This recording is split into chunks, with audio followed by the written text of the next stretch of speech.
À l'occasion de la commémoration du centenaire de la disparition du prince Albert Ier de Monaco, une conférence s'est tenue au Théâtre des Variétés en présence de Georges Vigarello, spécialiste de l'hygiène et de la santé. L'objectif, rendre hommage au prince Albert Ier pour ses contributions en matière d'hygiène au XXe siècle.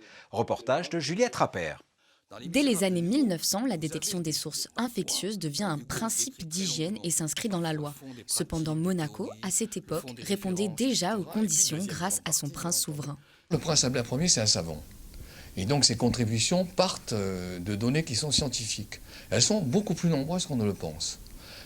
C'est quelqu'un qui d'abord a beaucoup pensé la question des déchets, la question de la circulation des égouts, la question de l'apport de l'eau. C'est en partie grâce à l'accueil hôtelier jugé moderne et soigné. Le prince Albert Ier souhaitait aussi favoriser le développement de stations hydrominérales, maritimes et climatiques afin de retrouver une notion d'hygiène. C'est un prince qui, à travers l'hygiène, a inventé la nouvelle ville de Monaco.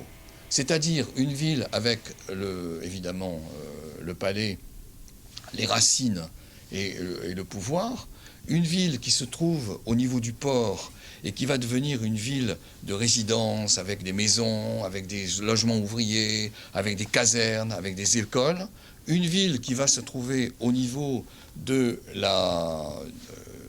comment je pourrais dire, des spélucs, si vous voulez, le casino, les hôtels, c'est la ville de prestige, vous voyez. Et puis des villes d'habitation, donc Saint-Roman, etc. Et surtout, le lieu de santé qui se retrouve au niveau de l'hôpital. Le prince Albert Ier a donc contribué largement aux changements majeurs concernant l'hygiène, la santé, mais surtout sa manière de penser sa ville, Monaco. Les enfants sont en vacances, mais c'est un petit cours d'histoire signé Juliette.